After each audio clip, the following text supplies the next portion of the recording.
ఇక్కడ ఈ మారు మనస్సు అనేటువంటి ఒక పదాన్ని మనం గమనిస్తే ఆహ్, మారు మనస్సు అంటాడండి.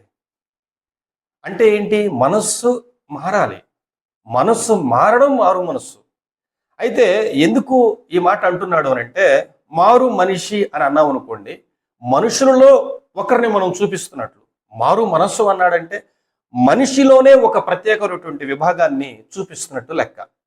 దీన్ని కొంచెం మనం అర్థమయ్యేటట్టుగా ధ్యానం చేయాలంటే, ఈ తెస్సలోనికీయులకు రాసినటువంటి మొదటి పత్రికలో 5వ అధ్యాయము 20 వచనాన్ని మనం చదివితే గనక, మన ప్రభువు ఆయన రాకడలో మీ ఆత్మయు, మీ జీవమును, మీ శరీరమును నిందారహితంగా చేయునుగాక అంటాడు. ఇక్కడ మనిషి గురించి మాట్లాడుతూ, ఒక మనిషిని గురించి మాట్లాడుతూ, ఒక మనిషిలో ఉన్న వాటి గురించి మాట్లాడుతున్నాడు. మీ ఆత్మ, మీ ప్రాణం, మీ శరీరము అని. ఏంటంటే ఇన్ని ఉన్నాయా ఒక మనిషిలో? మేము ఒక మనిషి అనుకుంటున్నాము అని అంటే మీకు అర్థం అవటానికి నేను ఒక ఉదాహరణ చెప్తాను. ఒక వ్యక్తి పని చేస్తూ ఉన్నప్పుడు తన చేతిలో ఉన్నది ఒక వస్తువు తన చేతికి తగిలి నొప్పి పుట్టింది. అప్పుడు అతడు బాధపడతాడు. ఇప్పుడు తనలో బాధపడుతుంది ఏంటి అంటే తన శరీరానికి దెబ్బ తగిలేసరికి తనకు బాధ కలిగింది.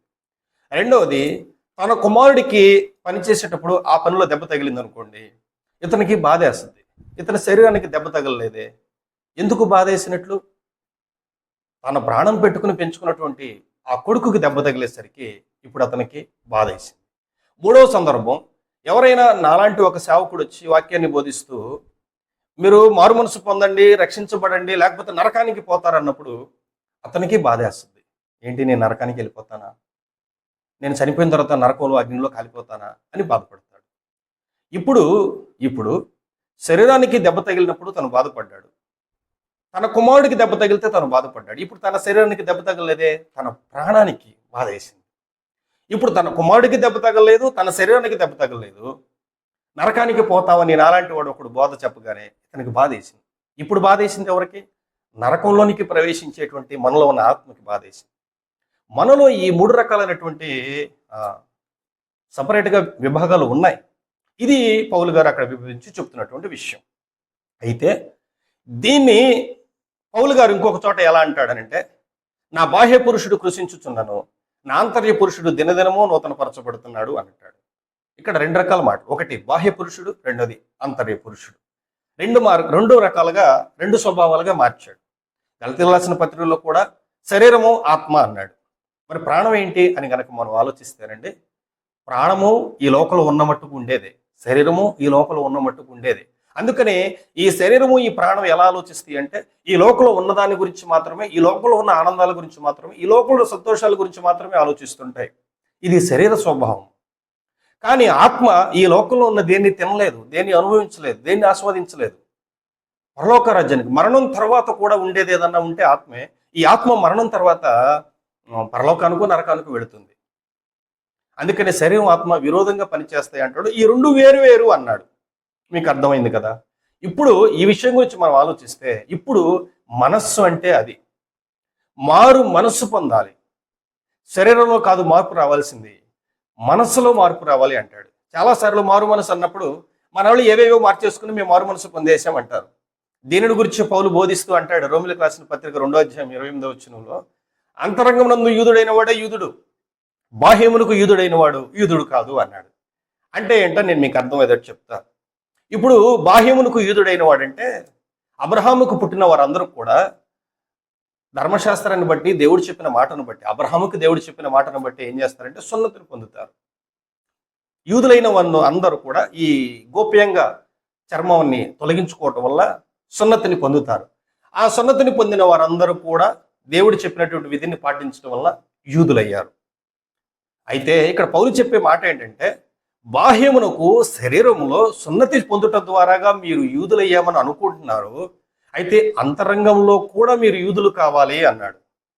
వీళ్ళు శరీరంలో సున్నతిని పొందేసి మేము యూదులము, మేము పరలోకానికి వెళ్తాము, మేము దేవుని సంబంధము అనుకుంటున్నారు. కానీ ఇక్కడ పౌలు చెబుతున్న విషయం ఏంటంటే, మీ శరీరంలో జరిగే మార్పును చూస్తే మీరు యూదులే, కానీ మీ అంతరంగంలో విశ్వాసం లేదు, మారు మనసు లేదు, పరిశుద్ధత లేదు, దేవుని వాక్యానికి విధేయత లేదు, ఆ వాక్యానుసారంగా మీ మనసులు లేవు అన్నాడండి.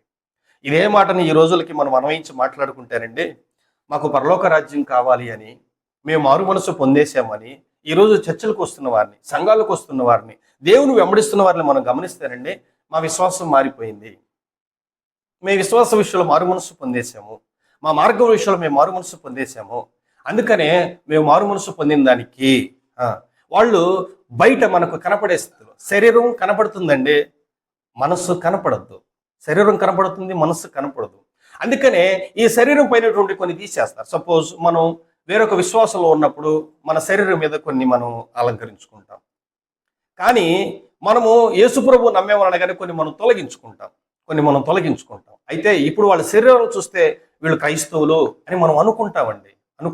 అయితే వాళ్ళ శరీరంలో వచ్చినటువంటి మార్పు మనసులో వచ్చిందంటారా? మన కళ్ళ ముందు కొంతమంది మారినట్లుగా కనపడతారండి, మన వెనకాల మారినట్లుగా అందరూ కనపడరు. మీకు అర్థం అవడానికి కొత్త నిబంధనలో ఉన్నటువంటి ఒక ఉదాహరణ నేను మీకు చెప్తాను.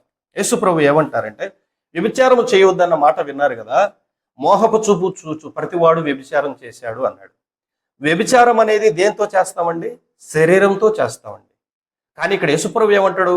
మోహపు చూపుతో నువ్వు ఎవరినైనా చూస్తే నీ మనసులో వ్యభిచరించినట్లే అన్నాడండి. కొత్త నిబంధన కాలంలో యేసుప్రభు వాక్యాన్ని బోధిస్తూ, అంటే శరీరంతో ఒక మనిషి ఇంకొక శరీరం దగ్గరికి వెళ్ళి తప్పు చేయకపోవచ్చును, కానీ తన మనసులో అనుకుంటాడు, మోహంతో ఆ మనిషిని చూస్తాడు, తన మనస్సులో పాపము చేయాలని అనుకుంటాడు, ఒక్కొక్కసారి తన మనసులో పాపాన్ని చేసేస్తాడు. ఇక్కడ ఏమవుతుంది? శరీరంతో వెళ్ళి తాను వ్యభిచారం చేయలేదన్న మాటే కానీ తన మనసులో మాత్రం ఆ మోహం ఉంది. ఏం మారింది? శరీరంతో ఆ పని జరగట్లేదు అంతే, మనసులో మాత్రం ఆ పని జరుగుతూనే ఉంది. ఈనాడు ఇప్పుడు సంఘంలో కనపడుతున్నటువంటి అనేకుల్లోనండి, అందరినీ నేను అనడం లేదు, చాలా మంది వరకు ఎలా ఉన్నారు అంటే, పైకి తమ రూపాన్ని విశ్వాసులకు ఎలా ఉండతో అలా మార్చేశారు, కనబడే వాటిని అలాగే చేసేస్తున్నారు, అలా చేస్తున్నారు, కనబడకుండా ఎన్నో చేస్తున్నారు. కాబట్టి మారు మనసు పొందాలండి, ఆత్మలో జరగాలి ఈ మార్పు, మనసులో జరగాలి ఈ మార్పు. మీరేదో మీ కంటికి కనబడేటువంటి మీ శరీర రూపాలు మార్చేసుకుని కంటికి కనబడేటువంటి క్రియలు మార్చేసుకుంటే ఎటువంటి ఉపయోగం లేదు. అందుకే దేవుడు అంటాడు, మీరు మారు మనస్సు పొందండి. మీరు మారు మనస్సు పొందితే ఈ అంతరంగంలో లోపల మీకు దేవుడి మీద ఉన్నటువంటి విశ్వాసంలో మార్పు రావాలి, లోపల ఆ మార్గంలో విషయమై మీకు మార్పు రావాలండి. ఇంతకుముందు మీరు నడిచిన మార్గాల మీద మీకు అసహ్యత పుట్టాలి, ఇంతకుముందు మీరు కలిగి ఉన్న విశ్వాసాలను బట్టి మీరు విడుదల పొందాలి. అప్పుడు మీరు మారు మనసు పొందిన వారై ఆ దేవుల్లో ఉన్నటువంటి ఆశీర్వాదాలని పొందుకుంటారు. పరలోక రాజ్యం గురించి తెలుసుకుంటున్నాం. ఆ పరలోక రాజ్యంలోకి వెళ్ళటానికి అవసరమైనటువంటి రక్షణార్థమని జీవార్థమైనటువంటి మారు మనసు ఏంటో తెలుసుకుంటున్నాం. ఆ మారు మనసు విశ్వాసం విషయంలో కలుగుతుందని, మన మార్గంలో విషయంలో కలుగుతుందని తెలుసుకుంటున్నాం. అయితే ఈ మారు మనసు అనేది అంతరంగంలో మనసులో జరగవలసిన మార్పే కానీ శరీరంలోనో కనబడేటువంటి క్రియలోనూ జరిగితే ఉపయోగం ఉండదు అని ఈరోజు మనం తెలుసుకుంటున్నాం. కాబట్టి ఇటువంటి మారు మనసును పొంది మనం మరిన్ని ఆత్మ సంబంధమైన దైవ సందేశాల కొరకు మా ఛానల్ను సబ్స్క్రైబ్ చేసుకోండి మరియు మీ ఆత్మీయులందరికీ ఈ ఛానల్ని షేర్ చేసి వారు కూడా దేవునిలో బలపడుటకు సహాయపడండి. పాస్టర్ శాంసన్ డేవిడ్, సియోను మందిరం, కావలి.